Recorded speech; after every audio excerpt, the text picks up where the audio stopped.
Bakhtin's life, like all life during Stalinist Russia, was in this weird way both over-documented and under-documented. Over in that people were being watched and KGB and NKVD files were being continually accumulated.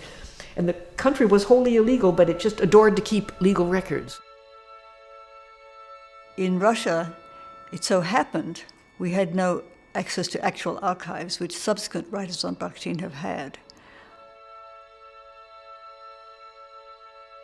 And so we were able to meet with the people who worked on Bakhtin, and in fact Bakhtin left his archive scattered among these hands: Georgy Bagashev, Sergei Bacharov, and Vadim Kozhnov. When he was in Kazakhstan in the early 30s, this was a time when there was forced collectivization in Kazakhstan, and many people perished due to forced collectivization. There was a great deal of hunger, and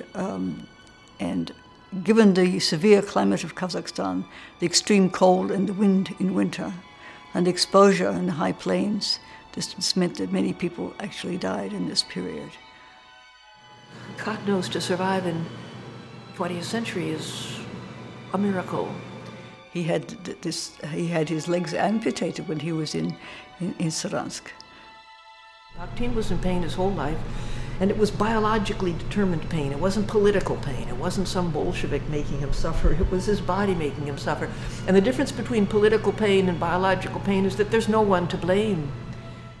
Bakhtin's being cut off in Kustanai, relatively cut off in Kustanai from the sorts of sources that he loved to read, would have enabled him to, in a way, think through and systematize his ideas.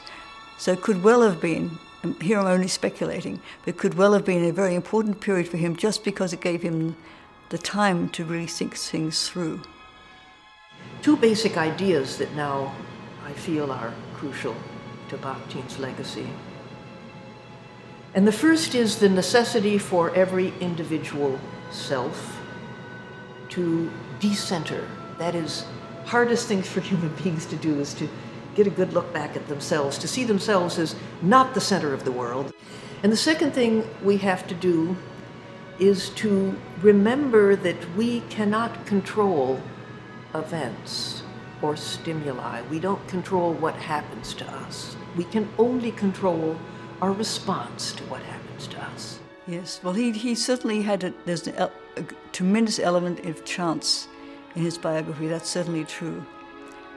The sad thing is he might never have been discovered and never essentially been known.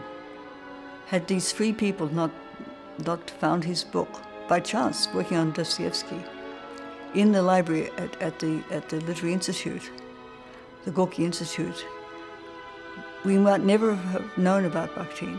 And just think, there's an element of chance, and also of the particular character of those people. They might have liked the book on Dostoevsky, but not pursued it further. They pursued it further and found out that the author whom they assumed was dead, simply assumed was dead, was in fact alive. So he's lucky, but this might not have happened. So chance played an enormous role in his fate, I would say.